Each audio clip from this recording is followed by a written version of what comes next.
مواد مخدر منبع فقر، ناامنی، بی‌ثباتی اجتماعی و همچنان دشمن سلامتی فردی و جمعی در جامعه است. بر اساس آمارها در افغانستان 3.6 میلیون تن به این پدیده گرفتار هستند. سلام و وقتتان بخیر. به برنامه رویداد روز از تلویزیون پیکان خوش آمدید. موضوع محوری بحث امروزیمان در مورد چالش‌های برخاسته از استفاده مواد مخدر در جامعه میباشد و در بحث امروزی من اینجا در استودیو بانو مبینه سایی خیراندیش استاد دانشگاه و آقای نجیب الله عیسی‌زاده فعال مدنی را با خود دارم. میهمانای عزیز خیلی خوش آمدید به برنامه. آقای عیسی‌زاده میخوایم بحث امروز را من با پرسش از شما آغاز گردم. از دید شما اعتیاد یعنی چی؟ خب در کل قسمی که شما میدانین معلومات افقی همگی دوستان دارن، مواد مخدر یا دخانیات یا مخدره در کل که انواع و اقسام مختلف داره که شما در بازارهای امروز با عناوین مختلفی از او آشنا هستین، هم از شکل گیاهیش و هم از شکل کیمیاییش و هم از شکل شیمیاییش شما در جریان هستین. میبینین که ما به شکل دوایی هم از داریم و به شکل گیاهی هم وجود داره. میتونه به صورت عموم تقریبا بیش از 90% سبب هلاکت یک جامعه، سبب بربادی، سبب اصلا پاشیدگی، سبب فقر، سبب امراض گوناگون و سبب معلولیت دائمی برای اتباع و اقشار کشورها یا مناطق یا شهرها شود. ولی در یک فیصدی بسیار کم از نگاه طبابت ما مخدره یا دخانیات به عنوان یک ابزار دوایی به شکل کیمیایی ترتیب شده، ترکیبات مختلف داره که او را برای امراض مختلف در مواقع مختلف بالخصوص در بحث جراحی ما از استفاده میکنیم. ولی در کل مخدره یک مواد افلاک آور، یک موادی که زیادتر به عنوان یک مواد کشنده برای صحت و برای زندگی انسان ها اطلاق میشه و بیشتر امروز در جامعه قربانی بسیار زیاد داره، بالخصوص در افغانستان که شما پیشتر هم ارقامش اشاره کردین، در حدود 3.5 میلیون چیزی زیادتر کمتر از اتباع کشور در این مرض بسیار زیاد جنجالی و سرسام‌آور مواجه هستند و متاسفانه از مواد مخدر طی یک سلسله اقدامات غیر انسانی، یک سلسله مداخلات غیر بشری که میتونیم به عنوان نقص حقوق بشر بگوییم، اینا برشان مواد میرسه و از استفاده میشه و جامعه را به بربادی کشانده. تشکر از شما آقای عیسی‌زاده. بانو سعید دوست دارم دیدگاه شما را هم در ارتباط به امی پرسش داشته باشم. از دید شما اعتیاد چیست؟ تشکر. سلام شما بیننده عزیز برنامه. جناب دکتر سعید خیلی مفصل در موردش یادآور شدن. ما به عنوان یک شهروند فکر میکنم از زمانی که یک شهروند میآید به موادی که مضر است به صحتش، بر خودش، بر خانواده و اجتماعش به او عادت پیدا میکنه، استفاده میکنه و نه تنها ضررش بر خودش میرسه و تمام جامعه ما میتونیم به عنوان یک معتاد و اعتیاد شدن به یک مواد مخدر اینا را حساب کنیم. هرگاهی که شما میبینین با یا دیده میشه امروز متاسفانه در داخل شهر مزار شریف و در حومه شهر یک تعداد از شهروندان ما، هم از زنان و مردان حتی کودکان مصاب به مواد مخدر هستند و اونا اعتیاد به این مواد که روی آوردن و هر روز استفاده میکنن، تاثیرات منفی بالای خودشون، بالای خانواده و بالای اجتماع داره. ما فکر میکنم اعتیاد روی آوردن با اون مواد مخدر است که آسیبش بر همگی میرسه. ممنون از شما بانو سعید. آقای عیسی‌زاده، من در شروع هم اشاره کردم که در افغانستان تقریبا 3.6 میلیون نفر به مواد مخدر معتاد هستند و این یک رقم بلند است. پس از نظر شما چگونه میتوان مانع افتادن به دام مواد مخدر شد؟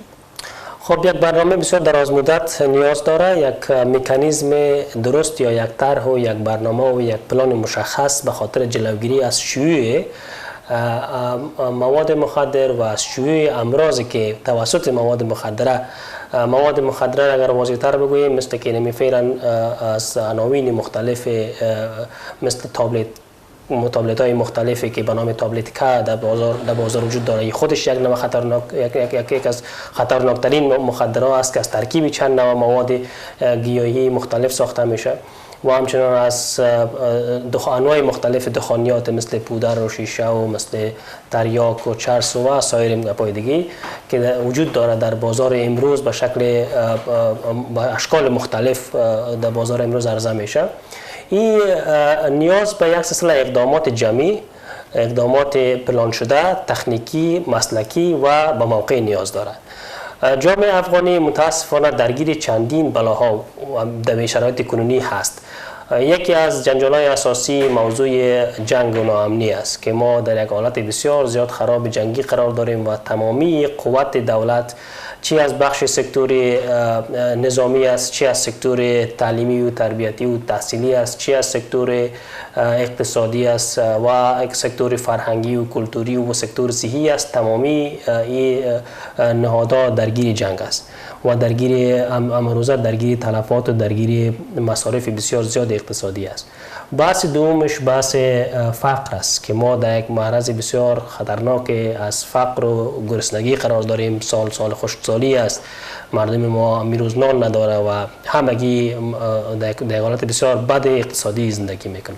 بحث سومش که بسیار زیاد آشکار و واضح برای همگی اتباع افغانستان است، بحث مداخله کشورهای بیرونی است، بالخصوص کشورهای همسایه ما که زیادتر کوشش میکنن که از یک طریق از طریق جنگ مردم افغانستان مصرف بکنه و به هلاکت برسانه و از طریق دیگهشان از طریق مواد مخدر است که مردم افغانستان معتاد بسازه و به عناوین مختلف معتاد بسازه که حتی شما شاهد از این هستین که نخبه های ما را معتاد ساختن، نخبه های ما را ازش به عناوین مختلف استفاده شد و برشان خط نشان و تشکشان کشیده شد و اینا را به مرض مرگ اینا را رساندن. این عوامل مختلف است که میتونه اتباع کشور به این مرض دچار بکنه و یا را به این مشکل مواجه بسازه. موضوع جلوگیریش یک بحث بسیار جمعی کار داره. در این یک دولت بسیار مقتدر نیاز است، بالخصوص یک حکومت بسیار مقتدر نیاز است که اینا با برنامه و با طرح بسیار کلی که اینمی آفاتی که پیشتر یاد کردیم در پیش رو نداشته باشه، اگر داشته باشم توانایی مدیریت از این داشته باشه. بحث کلی پیشتر که حال امروز در این روزات در 2 سال اخیر ما به حدود 25 در میکنیم بحث کووید است، کووید 19 یا کووید 19 یا کرونا است که این هم یک بحث بسیار جنجالی است که تمام نظام مردم افغانستان، تمام افغانستان، تمام دنیا را درگیر ازی ساخته و مصروف ازی، تمام سکتور صحت مصروف ازی ساخته.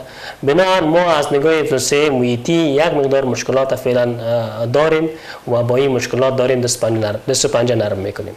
بنابراین از دیدگاه ما خوب است که برای از این مریضا اول یک ریسرچ کلی صورت بگیره، یک تحقیق صورت بگیره، شناسایی شود که ما آیا همی 36.6 میلیونی که شما گفتین آیا همی تا یک اندازه را واقعیت داره، آیا این به شکل فیزیکی و همی مریضا وجود داره، اگر هست در کجا وجود داره و با کدام نوعی از مخدره اینا مصاب هستند. بعد از اینکه اینا شناسایی شد، بعد از اون نیاز است که برای اینا نظر به منطقهشون، نظر به محلی که سکونت داره، اول چیزی مهمه که برای اینا زیاد مهم است مسئله مسکن و مسئله بهداشت مهم است که برشان نفسیشون در نظر گرفته شود و چرا زیادتر کشنده که هست این مرض برای کسایی کشنده است که اونا هم از نگاه تغذیوی، هم از نگاه روحی و هم از نگاه محیطی در یک حالت بسیار بد به سر میبرند. چرا یک فرهنگ بسیار بد وجود داره در بین ما افغان‌ها، یک کسی که از فامیل ما معتاد میشه به حضور عاجل دروازه میکشیم، ولی یک کسی اگر یک سردرد میشه، یک کسی اگر یک مشکل دیگی تیبی پیدا میکنه که غیر مخدره است و یا تشخیص نشده که این مخدره باعث ازی شده، مثلا یک همین روزا بس تابلت بسیار داغ است، ما دکتر هستیم، دکترها معمولا با این مریضا زیادتر سر کار دارن. یک جوان تابلت استفاده کرده برای امروز برایش یک مشکل بسیار جدی قلبی پیدا شده، امروز برایش یک مشکل بسیار زیاد جدی کلیوی یا گرده پیدا شده، برای از خوب رسیدگی صورت میگیره. چرا تشخیص نشده، واضح نشده، برای والدین گفته نشده که اینمی از باعث اینمی مرض، از باعث اینمی مخدره به وجود آمده. اگر همین گپ برش واضح شود، امروز او را دروازه میکشن و امروز او را دیگه از تداوی دست میکشن و او را بیچاره به ادامه برنامه خوش آمدید. بانوسایی میخوایم از شما بپرسم رسانه‌ها چقدر میتونن در آگاهی از اضرار مواد مخدر به مردم نقش داشته باشند؟ تشکر. یک بخش مهم زندگی مردم آگاهی دهی و آگاه شدن تشکیل میده و در اینجاست که رسانه‌ها میتونن این نقش خوبتر بهتر از هر بخش دیگه از زندگی مردم بجا بیارن. وقتی رسانه‌ها میاین در هر مورد آگاهی دهی می داشته باشه، مثلا ما در مورد کووید 19 تقریبا در نزدیک بیشتر از 1 سال خیلی تونستیم که مردم آگاه شوند و بدانند که کدام نکات میتونه اینها را جلوگیری کنه از مصاب شدن و وقایع کنه، کدام نکات میتونه که دوباره اینا را مصاب بسازه. به این شکل اگر ما در قسمت مبارزه با مواد مخدر و معتاد شدن، جلوگیری از معتاد شدن، اما هزینه‌های بیشتر را در نظر بگیریم و بتونیم که از طریق رسانه‌ها مردم آگاه بسازیم، بدون شک تاثیرات خوب بالای زندگی مردم خواهد داشت و اینا با آگاهی کامل مطمئنا که نمیرن به سوی معتاد شدن و یا رفتن به سوی مصرف مواد مخدر. چیزی که ما در جامعه کم داریم یا از طرف دولت توجه نمیشه در این قسمت یا از طرف سازمان‌هایی که باید برنامه آگاهی و خاطر جلوگیری از معتاد شدن به مواد مخدر برنامه ریزی شود در نظر گرفته شود این مسئله است. شما ببینید در 24 ساعت از رسانه‌ها اگر یک رسانه در نظر بگیرید چقدر میتونه آگاهی بده در قسمت عدم استفاده از مواد مخدر. به این شکل اگر شما در طول سال ببینید ما چه برنامه بزرگ یا کوچک را خود داشتیم به خاطر جلوگیری از قاچاق مواد مخدر، به خاطر جلوگیری از فروش مواد مخدر، به خاطر جلوگیری از معتاد شدن به مواد مخدر و رفتن جوانان به سوی مواد مخدر. تمام از اینا میتونه که از طریق برنامه‌های آگاهی دهی، حالا هر برنامه‌ای که باشه برابر با ظرفیت مردم، برابر با برداشت مردم، رسانه‌ها میتونن به خوبترین وجهی برنامه را داشته باشن و مردم آگاه بسازن. اما توجه کمتر است. ممکن دلایلش جنگ در افغانستان باشد، دلایلش مصرفیت‌ها یا هزینه‌هایی که در بخش‌های دیگه به مصرف میرسه، اینا باعث شده باشه ما کمتر توجه کنیم. اما مهمترین مسئله هست با گذشت هر روز تعداد آمار معتادین بیشتر میشه، مشکلات زندگی مردم بیشتر میشه، انواع خشونت‌ها در جامعه، انواع جرایم در جامعه وقت صورت میگیره، تمامش برگرفته از مواد مخدر است که با گذشت هر روز تعداد معتادین بیشتر میشه، مردم بیشتر استفاده میکنه.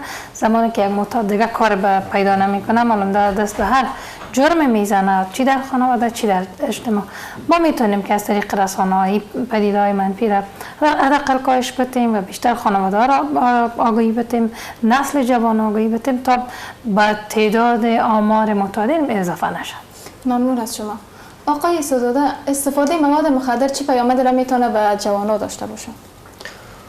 پیامد بسیار بده در نه تنها جوان بلکه هر طبیعی این کشور یا هر شهروندی از این کشور که در این خاک زندگی میکنه و در بیرون از این خاک زندگی میکنه پیام مرگ داره، پیام از هم پاشیدن یا پیام جدایی از فامیل داره، پیام جدایی از تمامی خوشی‌های زندگی را داره، پیام دوری از کرامت و از کلام و از رحمت الهی را داره، چون اونا همیشه ناپاک هستند، پاک نیستند و اینا هیچ وقت نمیتونن که همو عبادت الهی را به شکل درستش مطابق به دین مبین ارشادات و فرامین دین مبین اسلامی اینا انجام بدن و اینا تمام داشته های فامیلی، اجتماعی، اقتصادی، سیاسی، مذهبی، کلتوری، فرهنگی و در کل همه را از دست میدن. بنان این خودش میتونه که انسان فقط به یک مرده زنده تبدیل بکنه که اونا خودشان در یک حالت هستند که اصلا اینا نمیتونن که دیگه به عنوان یک انسان نرمال یا نرمال در زندگی اجتماعی خود، قسمی که یک آدم نرمال زندگی خود تنظیم میکنه که به فامیل میرسه، به پدر، به مادر، به اولاد، به فامیل و همین قسم به کار، به وظیفه، به کارهای اجتماعی میرسه، این قسم رسیدگی نمیتونه. ولی یک مرض کاملا کشنده نیست، قابل تداوی است، یک مرض قابل جلوگیری است، یک مرض قابل وقایه است، یک مرض قابل تداوی است. خدای نخواسته کانسر یا سرطان نیست که او هیچ تداوی نداشته باشه. مثلا کانسر ما فقط در یک مرحله بسیار آخری یک شیمیوتراپی یا کیموتراپی برش داریم، ولی این تو یک مرض نیست، یک مرض است که بسیار به سادگی با یک کنسلتنسی یا یک مشاورت بسیار زیاد عادی میتونیم مرحله مقدماتیش ما جلوگیری بکنیم یا پریونشن بکنیم. ولی در مراحل پیشرفتش میشه که با تمرینات مختلف، با مشاورت مختلف، با قرنطینه مختلف یا متعدد که چندین مرحله قرنطینه داره و با تداوی مختلف که به شکل کیمیاوی و به شکل تغذیوی، به شکل روانی و روحی تقریبا و محیطی تقریبا 4 الی 5 نوع مرحله تداوی ما داریم. تداوی ها معمولا تنها از دید عام تنها به یک دوا خلاصه میشه که او یک بحث مواد کیمیایی را به خود داره، ولی در حالی که ما تداوی را چندین نوعش داریم. تداوی روحی داریم، تداوی روانی داریم، تداوی فیزیکی داریم که فیزیکلی که مریض کار میکنیم و او را برش تکنیک‌های مختلف یا تمرین‌های مختلفی از نگاه فیزیوتراپی برش یاد میدیم. تداوی تغذیوی داریم که او را تغذیه میکنیم از هر نگاه. ویتامین دفیشنسی چون دارن اینا حتما ویتامیناشون کم است، تمام ویتامینای بدنشون کم است، مینرالشون کم است، او را تقویت میکنیم از نگاه پروتئین، شحمیات، کربوهیدرات و سایر نیازمندی‌های بدنشون از طریق تغذیه تکمیل میکنیم.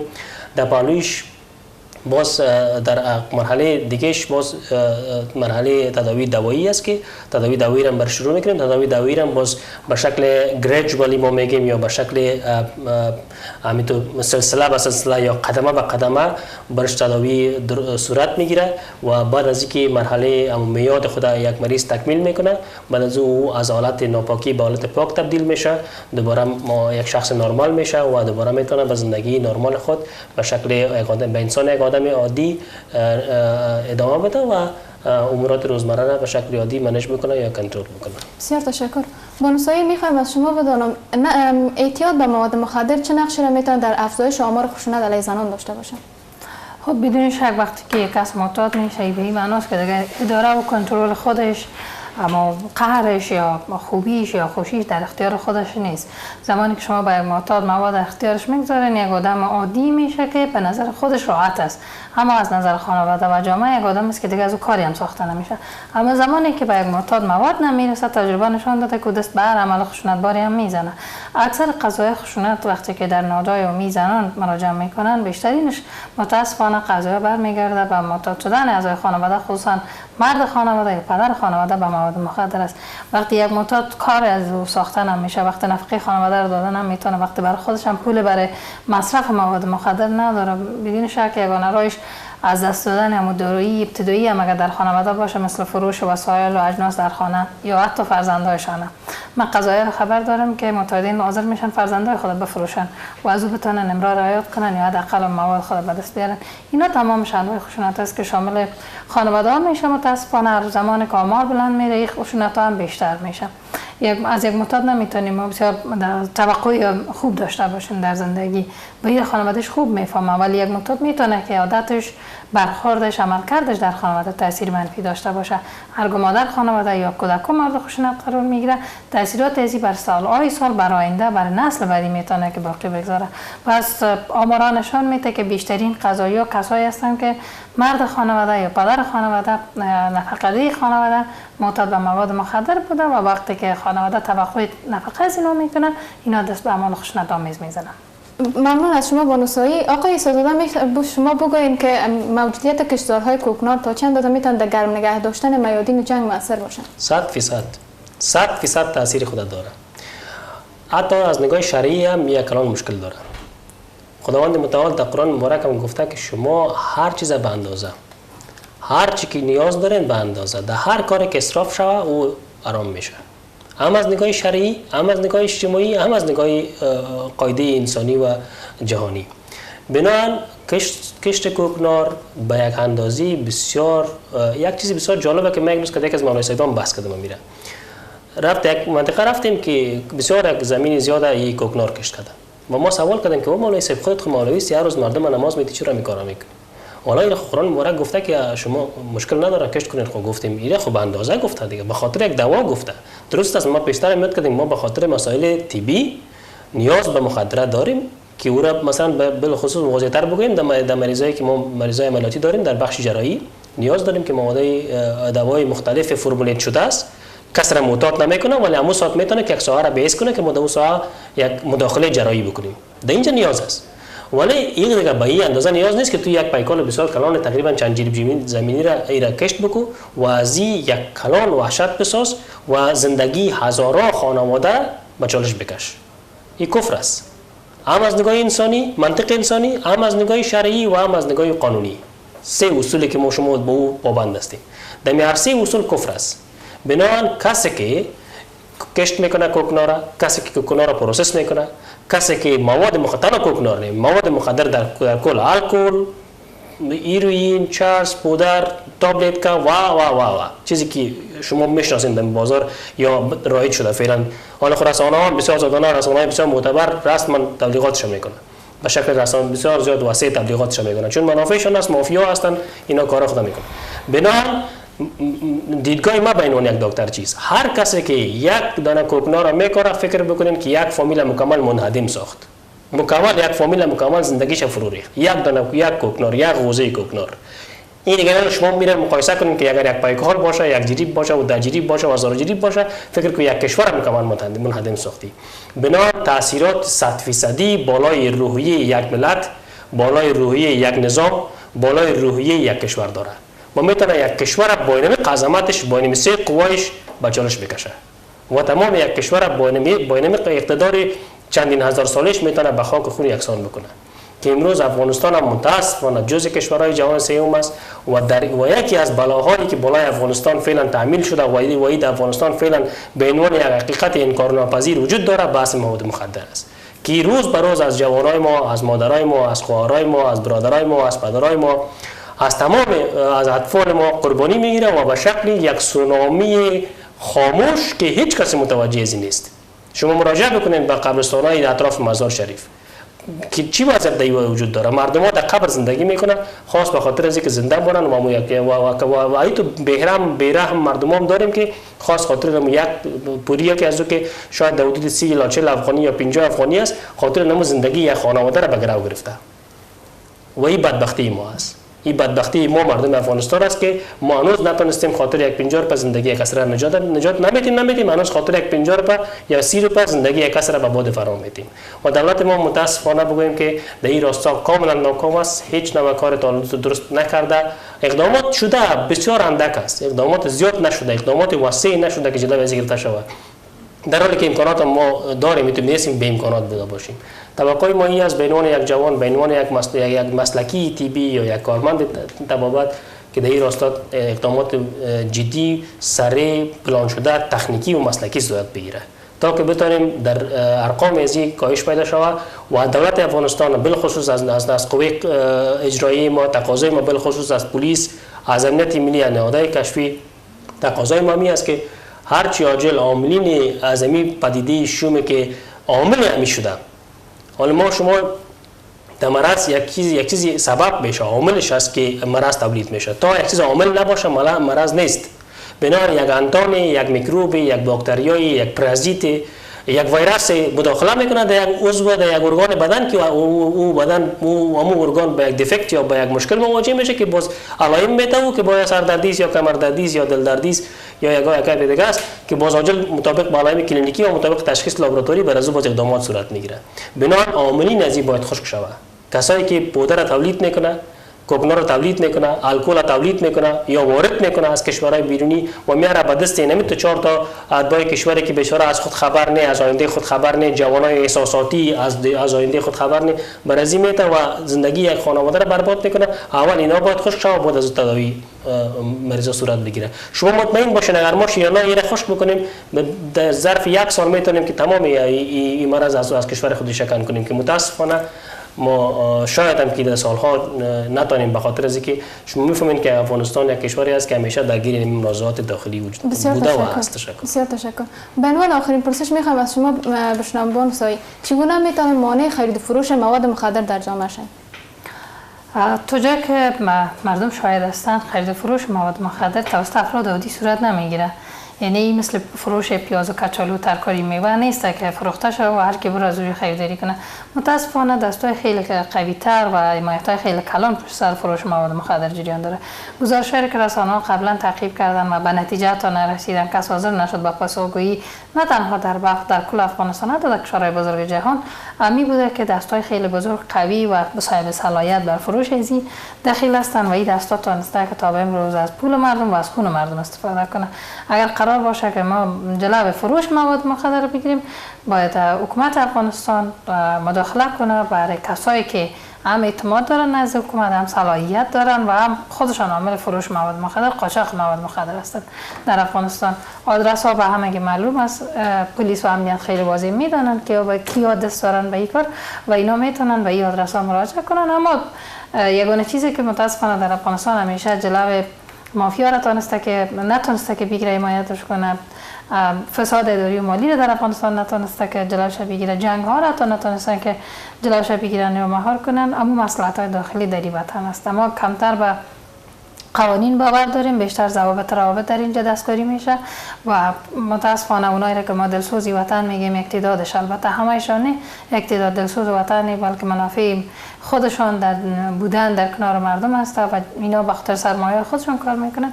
به اون دلیل است که فروش مواد مخدر مربوط از اینا میشه و اگر قرار باشه که ما جلوش بگیریم باید حکومت آدرسایی که میفهمه، ارگان‌های امنیتی که سرک شناسایی کرده جلوی کار از اینا یا تجارت مواد مخدر از اینا شود تا معتادین نتونن به سادگی را به دست بیارن. ممنون از شما میوانای عزیز، ممنون از تشریف آوریتان به بحث امروز. میوانای عزیز، ممنون از تشریف آوریتان به بحث امروز. آنچه که میتوان از بحث امروز نتیجه گرفت ای است که بخش عمده از مشکلات موجود در جامعه ما را موجودیت کشتارهای کوکنار و همچنان استفاده مواد مخدر تشکیل میده. بیننده‌های عزیز، این بود برنامه رویداد روز امروز که از طریق تلویزیون پیکان به همکاری شبکه دانش آموختگان افغان امریکا به شما تقدیم شد. تا برنامه دیگر، بدرود.